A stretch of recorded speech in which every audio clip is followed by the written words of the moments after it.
Sir, C মানে দেখা, look মানেও দেখা, আবার ওয়াচ মানেও দেখা, তাহলে কোনটা কখন ব্যবহার করব? আচ্ছা আচ্ছা, তুমি বলছো সি মানে দেখা, লুক মানে দেখা, আবার ওয়াচ মানেও দেখা, তাহলে কোনটা কখন ব্যবহার করব? আচ্ছা, প্রথমত হচ্ছে সি। সি হলো আমরা চোখ খুললেই স্বাভাবিকভাবে যা কিছু দেখতে পাই, সেক্ষেত্রে আমরা ব্যবহার করব সি।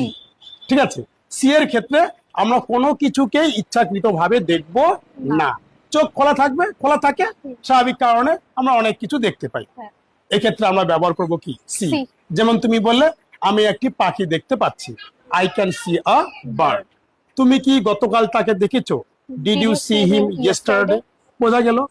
এবার হলো লুক। লুক হলো আমরা ইচ্ছাকৃতভাবে কোন নির্দিষ্ট দিকে বা কোন স্থির বস্তুর দিকে যখন তাকাই বা দেখি ইচ্ছাকৃতভাবে, ঠিক আছে, সেক্ষেত্রে আমরা ব্যবহার করব লুক। যেমন আমি বললাম আমি ব্ল্যাকবোর্ডের দিকে তাকাচ্ছি, I am looking at the blackboard. তাহলে ব্ল্যাকবোর্ডের দিকে আমি যে তাকাচ্ছি সেটা কি? ইচ্ছাকৃতভাবে। বোঝা গেল।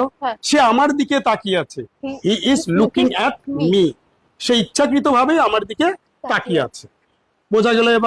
এবারে আসি ওয়াচ। ওয়াচ হচ্ছে চলমান কোন বস্তুর দিকে যখন আমরা মনোযোগের সহিত কিছু সময় ধরে তাকাই বা দেখি, কি বস্তু? চলমান কোন বস্তুর দিকে, ঠিক আছে, সেক্ষেত্রে আমরা ব্যবহার করব ওয়াচ।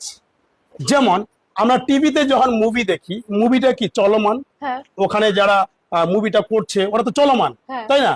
সেক্ষেত্রে আমরা ব্যবহার করবো কি? ওয়াচ। এবং এক্ষেত্রে আমরা গভীর মনোযোগের সঙ্গে দেখি এবং কিছু সময় ধরে দেখি, তাই না? তাই সেক্ষেত্রে আমরা ব্যবহার করব কি? ওয়াচ। তাহলে এবার যদি বলি আমি টিভিতে একটি মুভি দেখছি, I am watching a movie on TV. আমি টিভিতে একটি মুভি দেখছি।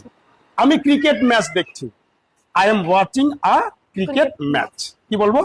I am watching a cricket match. তাহলে বোঝা গেল। তাহলে কি বোঝা গেল? সি হলো চোখ খুললেই স্বাভাবিকভাবে আমরা যা কিছু দেখি, সেক্ষেত্রে আমরা ব্যবহার করব সি। আর লুক ইচ্ছাকৃতভাবে কোন নির্দিষ্ট দিকে বা কোন স্থির বস্তুর দিকে যখন আমরা তাকাই বা দেখি, সেক্ষেত্রে আমরা ব্যবহার করব কি? লুক। আর ওয়াচ কোন চলমান বস্তুর দিকে যখন আমরা মনোযোগের সহিত সেই চলমান বস্তুকে দেখি বা চলমান বস্তুর দিকে কিছু সময় ধরে তাকাই, সেক্ষেত্রে আমরা ব্যবহার করব ওয়াচ। কিছু বোঝা গেল? If you like the video, please like, comment and share.